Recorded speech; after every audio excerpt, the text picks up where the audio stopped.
Narrated by Anas bin Malik, a close companion of the Prophet Muhammad, who often recounted the events and teachings he witnessed during his time with the Prophet.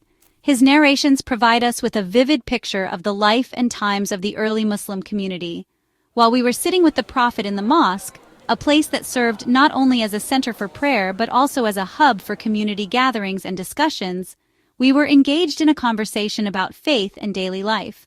Suddenly, a man came riding on a camel. His arrival was unexpected and drew the attention of everyone present. The man seemed to be in a hurry, his face determined and focused.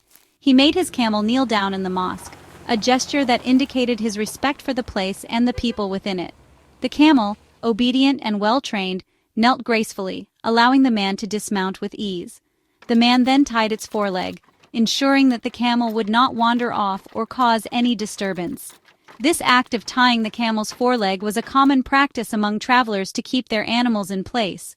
With a clear and loud voice he said, "Who amongst you is Muhammad?" His question echoed through the mosque, capturing the attention of everyone present. It was evident that he had come with a purpose. At that time, the Prophet was sitting amongst us, his companions, blending in with the group as he often did. He was a leader who led by example, always approachable and humble.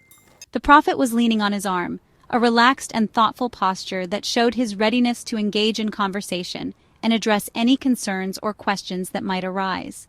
We replied, "This white man reclining on his arm." Our response was straightforward, pointing out the Prophet in a manner that was respectful yet clear. The man then turned his attention to the Prophet. The man then addressed him directly, his voice filled with a mix of curiosity and determination. He had traveled a long way, and his questions were of great importance to him. "O Son of Abdul Muttalib," he began, using the Prophet's lineage to address him with respect. This form of address was common in Arab culture, acknowledging the family and heritage of the person being spoken to. The Prophet said, "I am here to answer your questions." His response was calm and welcoming, inviting the man to speak freely and without hesitation. The man said to the Prophet, "I want to ask you something and will be hard in questioning, so do not get angry."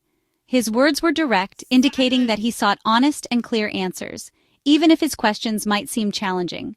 The Prophet, understanding the man's earnestness, replied, "Ask whatever you want." His openness and willingness to engage in dialogue were hallmarks of his leadership and character. The man, feeling reassured, began his line of questioning. "I ask you by your Lord and the Lord of those who were before you, has Allah sent you as an apostle to all mankind?" His question was profound, seeking to understand the divine mission of the Prophet. The Prophet replied, "By Allah, yes." His affirmation was clear and unequivocal, leaving no room for doubt about his role as a messenger to all of humanity. The man continued, "I ask you by Allah, has Allah ordered you to offer 5 prayers in a day and night 24 hours? His questions were specific, focusing on the core practices of the faith. The Prophet replied, "By Allah, yes." The man's questions were methodical, each one building on the previous, seeking to understand the obligations and practices that defined the Muslim faith. The man further said, "I ask you by Allah, has Allah ordered you to observe fasts during this month of the year, Ramadan?" His inquiry into the practice of fasting during Ramadan highlighted the importance of this sacred month in the Islamic calendar. The Prophet replied, "By Allah, yes." The man's persistence in questioning showed his deep desire to understand and confirm the teachings of Islam. The man continued, "I ask you by Allah, has Allah ordered you to take Zakat, obligatory charity, from our rich people and distribute it amongst our poor people?" His question about Zakat underscored the significance of charity and social justice in Islam. The Prophet replied, "By Allah, yes." The man's questions had covered the fundamental pillars of Islam, each one affirming the core practices that every Muslim was expected to follow. Thereupon that man said, "I have believed in all that with which you have been sent, and I have been sent by my people as a messenger, and I am Dimam bin Tha'laba from the brothers of Bani Sa'd bin Bakr." His declaration of faith and his role as a messenger for his people marked the culmination of his journey and his quest for understanding. Dimam's questions and the Prophet's answers not only clarified the core tenets of Islam, but also demonstrated the importance of seeking knowledge and understanding through respectful dialogue. This encounter in the mosque became a testament to the Prophet's patience, wisdom, and commitment to guiding his followers with compassion and clarity. The significance of this interaction lies in its emphasis on the accessibility of the Prophet to his followers and the importance of asking questions to deepen one's faith.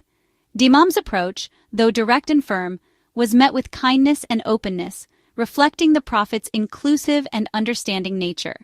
The Prophet's responses, each beginning with "By Allah, yes," reinforced the divine origin of the Islamic practices and the Prophet's role as a conduit for Allah's guidance. This affirmation strengthened the faith of those present and provided clear answers to the inquiring mind of Dimam. Dimam's declaration of belief was not just a personal affirmation, but also a message to his people, the Bani Sa'd bin Bakr. His journey and the answers he received would serve as a foundation for his community's understanding and acceptance of Islam. The practice of Zakat, as highlighted in Dimam's questions, is a cornerstone of Islamic social justice. By ensuring that the wealth of the rich is shared with the poor, Islam promotes a balanced and equitable society. This principle was clearly affirmed by the Prophet, emphasizing the importance of charity and support within the community. The encounter between Dimam and the Prophet also illustrates the importance of direct communication and the willingness to seek answers. Dimam's journey, his questions, and the Prophet's patient responses serve as a timeless example of the value of inquiry and the pursuit of knowledge in the Islamic tradition. As we reflect on this story, we are reminded of the Prophet's role as a teacher and guide, always ready to provide clarity and support to those seeking the truth. His interactions with individuals like Dimam highlight the inclusive and compassionate nature of his leadership. Dimam's declaration, "I have believed in all that with which you have been sent," resonates as a powerful testament to the impact of the Prophet's message. It underscores the transformative power of faith and the importance of understanding and embracing the core principles of Islam. This story, narrated by Anas bin Malik, serves as a reminder of the enduring legacy of the Prophet Muhammad and the timeless wisdom he imparted to his followers. It encourages us to seek knowledge, ask questions, and approach our faith with sincerity and openness. And so, the story of Dimam bin Tha'laba and his questions to the Prophet remains a cherished part of Islamic tradition, inspiring generations to come with its message of faith, inquiry, and understanding.